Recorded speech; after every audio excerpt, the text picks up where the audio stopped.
All right, here's section 10.4. So our learning targets for this section are, first we're going to find probabilities of compound events, and then we're going to be using more than one probability rule to solve some real life problems. So first, what is a compound event? So these are some examples of compound events. So I'm looking at two different events happening. I've got A and then I have B, and those are two separate things. So if I'm looking at either of my two events, I have a union. So if I'm looking at either A or B, I have this union, which is kind of shown here. So everything is shaded because when I'm looking at either or, I can have it all shaded. So if I'm only considering the outcomes that are shared by both, so A and B, it's only this overlapping right here with this is called an intersection. And then I can also have a disjoint, right, where none of the events overlap. And so these are mutually exclusive. So you'll see down here these are mutually exclusive or disjointed. They don't share anything in common. They're completely separate events. So I like to think about, for over here, like if I flip a coin and roll a dice, those two don't have any shared events. So they're totally disjointed or exclusive, mutually exclusive of each other. Okay. So we're going to look at some overlapping and we're going to look at some unions here in these examples. So here's our first core concept. So the probability of compound events. So if A and B are any two events, it doesn't matter what kind of events, any two events, then the probability of A or B, that's the big word we're looking at here is or, is I take the probability of A and I add the probability of B, but then I have to subtract if there's any that are in the middle because I don't want to count them twice, right? Because these will be counted twice if there's some overlapping. So we see in our picture that these four dots, if I look at just A and I add to it just B, so I've got in A, I've got these 5, 6, 7, 8, 9, and in B I've got 4, 5, 6, 7, 8. So if I just add those, I end up with more dots than I have total because I have these ones being counted twice. So that's where I subtract this A and B. So I have to subtract any that are counted twice. So then if A and B are disjoint events, right? So if they don't have any overlapping, so then my probability of A or B is I just add my probabilities together. And I can do that because there's nothing overlapped, there's nothing that's being counted twice. So let's look at this example. So a card is randomly selected from a standard deck of 52 playing cards. What is the probability that it is a 10 or a face card? So here's that magical or, so we're going to be looking at probabilities. So first I want to think of, are these disjointed events or could there be some overlap? Well, I know that there are 10s in a deck and I know that there are face cards in a deck, but there are no 10s that are face cards, so I know I'm not going to have any overlap. So first I want to look at my events, right? So A is going to be selecting a 10. So here are my possibles. I can have the spades, I can have hearts, I can have diamonds, or I can have clubs. And then B is selecting my face card, so there's all of my possibilities there. So from my diagram, I see I have 4 possibilities for A, and I have 12 possibilities for B. So they're disjointed. There's nothing that's overlapped. I just add my probabilities together, and I substitute what I know. So I know 4 out of the 52 cards are 10s, 12 out of the 52 cards are face cards, and then I just add my fractions together. First thing I always double check is make sure that my denominators are the same, which they are here. So then I end up with 16 over 52. So then I can go ahead and simplify this fraction until I end up with 4/13. Then I can go ahead and divide that because we're using probability, we're talking probability, we want to look at decimals or percentages. So then I can use my calculator to find that the probability that I pick a 10 or a face card is almost 31%. So let's look at our next example. So a card is randomly selected from a standard deck of 52 playing cards. What's the probability that is a face card or a spade? Well, here I notice that I'm going to have some overlap because some face cards are spades. So let's go ahead and draw out what we're looking at. So A is going to be my face cards and B is going to be my spades. So you'll see here in my diagram that I have all of my face cards written in my A, and I have all of my spades in B, and I see that I have 3 that are in both because 3 of my face cards are also spades. So I know I have to take the probability of A occurring plus the probability of B, and then I subtract the probability of this stuff that's in the middle. So that's my general formula. So now I just substitute what I know. So I know that 12 of my cards are face cards. I know there are 13 spades, and I know that there are 3 that are overlapped in here. So I go ahead and write out my fractions, then I add them, and then again I simplify my fraction, and I use my calculator to come up with approximately 42.3% or 0.423% that I have a face card or a spade. So now just let's think about, does this make sense mathematically? Well, so if I look at all of my possibilities up here, right, I know that the spades make up 1/4 of the entire deck of cards because there are 4 different suits. So I know that the spades make up 1/4. But then I know I'm adding on more cards than that because I'm adding on the face cards of the other suits. So I know that this is actually pretty accurate if I just think about, did my numbers that I ended up with make sense? And here they do, because I know I need way more than 1/4 because I'm adding these other cards in. And this is more than 1/4, but less than half. So I know I did good. So we always want to just think about, mathematically, does my number make sense? So we talked a lot about this too when we're dealing with solving. Does a negative make sense in my answer? Well, if I'm looking for time, no, a negative answer doesn't make sense for time. So same thing here, we're just asking ourselves some quick questions of, does this even make sense? So now here's our next example.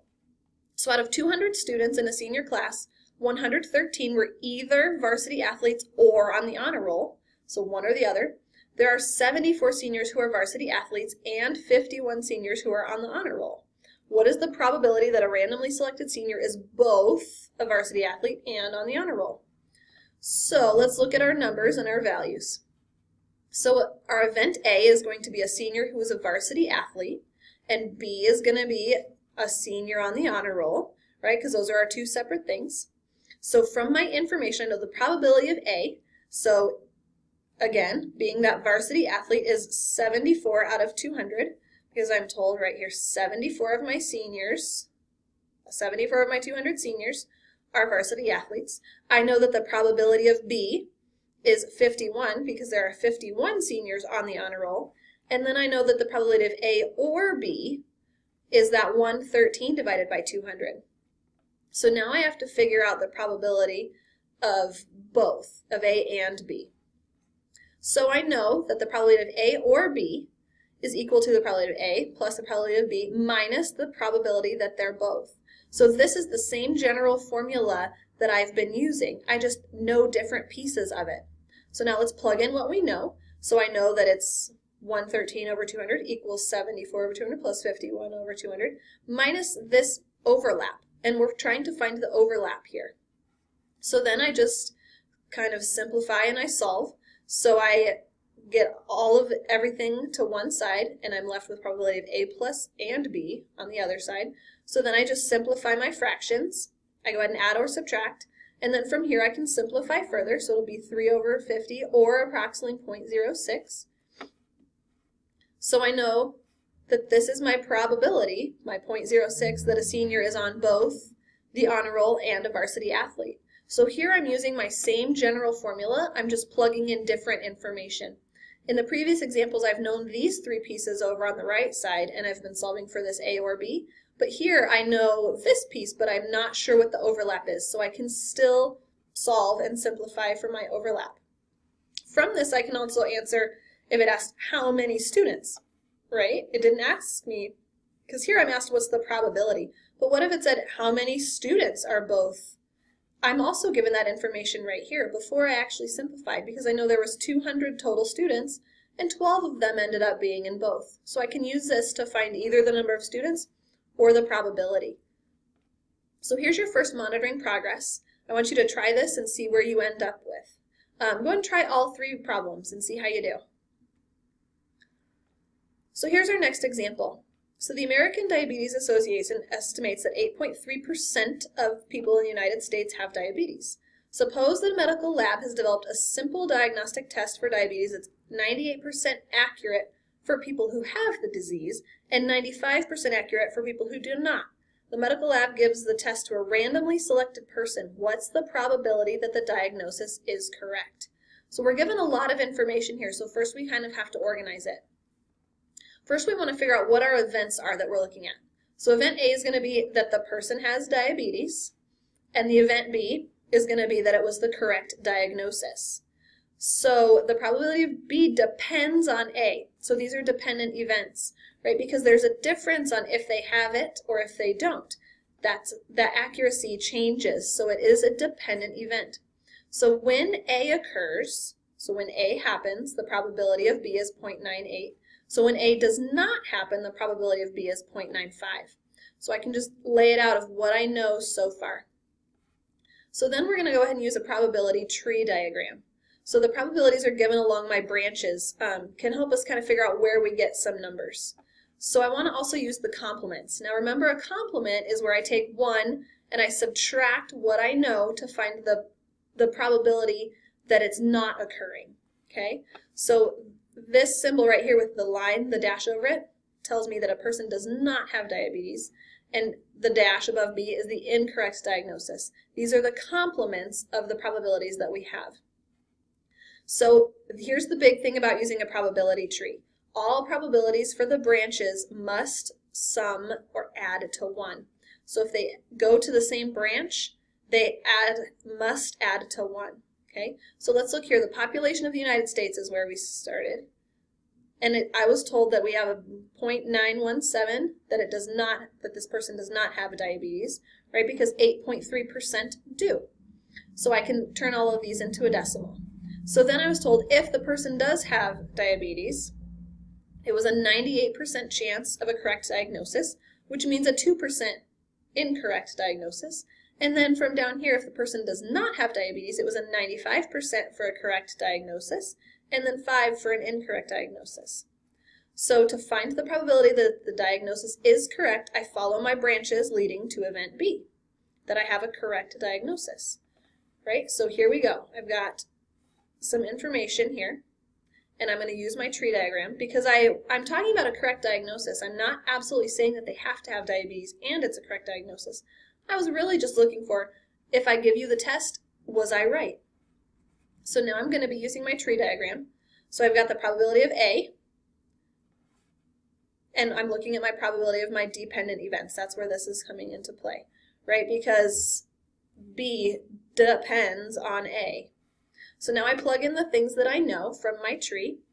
So the probability of A is 0.8083, right? That's the probability that the person has diabetes.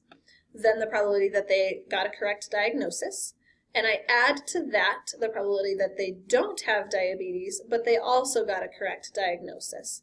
So I substitute the things that I know, and I go ahead and use my calculator, and I come up with my probability.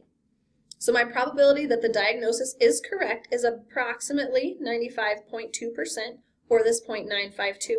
So now let's just think back. Does our answer make sense? Well, I know that the probability needs to be greater than 95% because 95% is the lowest here. And so I know that it's going to be closer to 95 because more people fall into this 95% category than the 98% category. So I know that originally before I start, my number is going to be between these two values, but closer to 95. So if I look back at the math that I did, I ended up pretty close to 95, so I know I'm right. So this is just taking the time to think through, does my answer make sense? And that's the question we always want to ask ourselves before we are just done with the problem. Does this make sense? Does this end up where I thought it was going to? So here's our monitoring progress. Try these and see how we do. See what you can come up with for them as well. So now let's look back at our learning targets. Our first learning target was to find probabilities of compound events, right? And that's what we did with this whole section, is finding those compound events. Do they overlap? Do they not overlap? What do we know about those things? Then we used our multiple probability rules, so several probability rules to solve those real-life problems. We also looked at, for the first time, a probability tree diagram, which we haven't really seen before. But these can also be used instead of our two-way tables or instead of some other ways, just to help us kind of organize our data and see what we're looking at in a way that we can follow it. So I was able to look at both of these learning targets, and I actually learned another thing too about using that probability tree. So now that we've done this, go ahead and work on your homework for 10.4.